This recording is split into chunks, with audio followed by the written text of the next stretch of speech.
खान साहब, पहले तो मैं आपसे जानना चाहूंगा, आजकल बातें हो रही हैं, अमरीकी वफद भी पाकिस्तान पहुंचा है, और जब हम कह रहे थे कि ट्रंप इंतजामिया आई है और वो अडयाला जेल के दरवाजे तोड़वाएगी ट्वीट्स के जरिए से, वो दरवाजे तो नहीं तोड़े उन्होंने, लेकिन उन्होंने सरमायाकारी का बंद दरवाजा खोलने के लिए जरूर पहुंचे हैं। अमरीकी वफद यहाँ पहुंचा है, 2-3 कंपनी के साथ उनके एग्रीमेंट है, वो पाकिस्तान में सरमायाकारी करने जा रहे हैं। बड़ी सिग्निफिकेंट डेवलपमेंट है। और मजे की बात है कि जो अमरीकी कंपनी के लोग यहाँ पे आए हैं, उनके अंदर जो उसको हेड कर रहे हैं वो ट्रंप के बड़े क्लोज रिलेटिव हैं, तो ये एक अच्छी बात है। लेकिन सरमायाकारी की हम बात कर रहे हैं, एक $10 अरब का मंसूबा है जो कि पाकिस्तान के लिए एक वक्त तक लाइफ लाइन की हैसियत भी रखता था। अब पाकिस्तान ने कहा है कि उसके अंदर एक ऐसे मुल्क को शामिल करें जिसके साथ पाकिस्तान की आज के दिन तक तिजारती ताल्लुकात खत्म है और माजी में जंगें भी हो चुकी हैं। ये माजरा है क्या? भट्टी साहब, आप के सामने ये पहेली है। आप बूझें, हमारे 2-3-4 हमसाए हैं, कौन सा हमसाया है जो हो सकता है जिसके बारे में हम चाह रहे हैं कि ये इस प्रोजेक्ट का हिस्सा बनेगा तो हम इस प्रोजेक्ट को में भी राजी हो जाएंगे शामिल होने के लिए। मेरे में कभी अफगानिस्तान आया है, कभी इंडिया आया है, लेकिन असल कहानी तो आपके पास है। वो इंडिया है।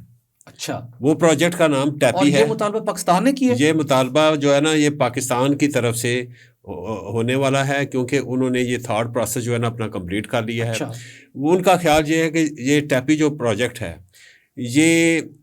ये टैप ही रहना चाहिए, टैप नहीं होना चाहिए। अगर ये टैप हो गया यानी तुर्कमेनिस्तान, अफगानिस्तान, पाकिस्तान, तो पाकिस्तान इसका हिस्सा नहीं बनेगा जब तक इसको टैप ही ना किया जाए। अच्छा। और जब तक इंडिया ऑन बोर्ड नहीं होगा इस प्रोजेक्ट पे, हम इसका हिस्सा शामिल नहीं होंगे। उसकी वजह क्या है? वजह उसकी ये है कि वो प्रोजेक्ट टैप की सूरत में, यानी अगर इंडिया इसका हिस्सा नहीं बनता तो उस सूरत में ये प्रोजेक्ट हमारे लिए फिजिबल नहीं होगा। इकोनॉमिकली इसका टैरिफ बहुत ज़्यादा हाई हो जाएगा, और पाकिस्तान में इतनी सख्त नहीं है कि वो डॉलर्स में हर चीज़ इम्पोर्ट करी जाए। और पाकिस्तान में पिछले 10 सालों से बटी साहब ग्रोथ नहीं हो रही, और परचेजिंग पावर आम आदमी की ख़त्म हो चुकी हुई है। हमें सस्टेनेबल और सस्ती गैस, सस्ती तवानाई चाहिए। वो उस सूरत में हो सकती है कि अगर इसका इंडिया हिस्सा बने। अच्छा। अगर इंडिया हिस्सा बनेगा तो क्या फ़ायदा होगा हमें? वो ये फ़ायदा होगा कि हमें जो ट्रांजिट फ़ी मिलेगी, जो पाइपलाइन जो गुजरेगी हमारे मुल्क से होती हुई इंडिया जाएगी, उसकी हमें वो ट्रांजिट फ़ी देगा। वो ट्रांजिट फ़ी सालाना जो है ना, वो तकरीबन 700 से 800 मिलियन डॉलर्स की होगी। ठीक है ना? यानी 200 मिलियन डॉलर कम 1 अरब डॉलर। ठीक है ना?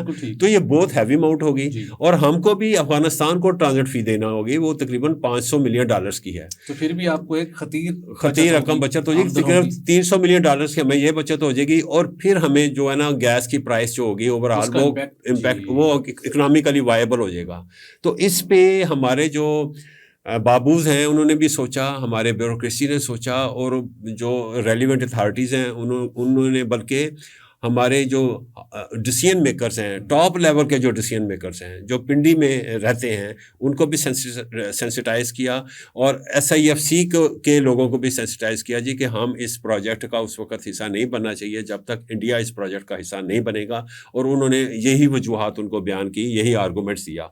ये प्रोजेक्ट भट्टी साहब तकरीबन 2 डेकेड से चल रहा है। इस प्रोजेक्ट का अभी फ़िलहाल फाइनेंशियल क्लोजर भी नहीं हुआ, और ये प्रोजेक्ट डोल्ड्रम्स में ही है, क्योंकि अफगानिस्तान से आना है। अफगानिस्तान में तालिबान रजीब आ गया है। तालिबान को जो है बिग इकोनॉमीज जो हैं वो नहीं मानती, रिकग्नाइज नहीं किया हुआ। इसीलिए ADB ने जो काम करना था उन्होंने भी काम रोका हुआ है। आपने खास भारत की बात की। भारत तो एक और गैस पाइपलाइन मंसूबा जिसका नाम Iran Pakistan India gas pipeline था, उसमें भी शामिल था। उसमें क्या इतलात है कि इंडिया उस मंसूबे से निकल चुका है या वहां कहीं अभी अंडरस्टैंडिंग मौजूद है? नहीं, IP बन गया ना, वो तो पाकिस्तान ईरान पाकिस्तान पाइपलाइन है। वो जो निकला था तो उसके इवज उन्होंने यानी USA से बड़ा फ़ायदा लिया था। सिविल न्यूक्लियर जो कोऑपरेशन था वो उनको एक्सटेंड किया गया इंडिया को, और इंडिया को फिर उन्होंने उनकी इकोनॉमी को मुसलसल पॉजिटिव ट्रैजेक्टरी पे रखने के लिए उन्होंने US वेवर भी दिया। हमें कोई फ़ायदा नहीं मिला।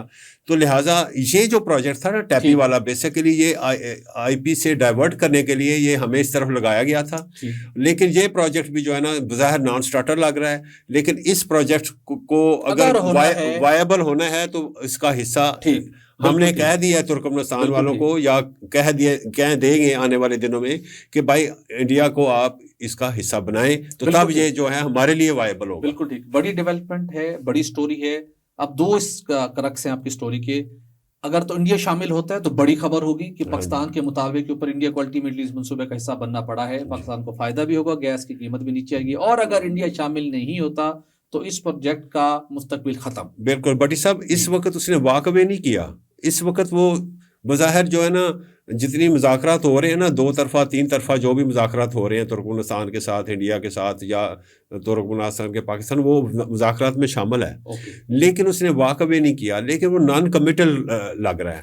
ठीक है ना, और वो डार्मट हो गया है। लेकिन पाकिस्तान ने कहा है कि जब तक इंडिया जो है इसका हिस्सा नहीं बनेगा और वो वाज़ेह तौर पर सामने नहीं आता, और वो श्योरिटी जो है वो तुर्कमेनिस्तान को देनी होगी। बड़ी डेवलपमेंट है और बड़ी स्टोरी है, और मेरे ख्याल में इसके अंदर इंडियन व्यूअर्स का और इंडियंस जो कंपनीज हैं, उनकी रेलेवेंट अथॉरिटीज हैं, उनके लिए बड़ा इंटरेस्ट होगा डेफिनेटली कि पाकिस्तान ने एक इतना बड़ा मुतालबा कर दिया। तो इसके हम फॉलो अपने नाज़रीन के साथ शेयर करते रहेंगे। आपसे एक्सक्लूसिव डिटेल जो मजीद इस प्रोजेक्ट कहेंगी वो भी आपसे हम लेते रहेंगे।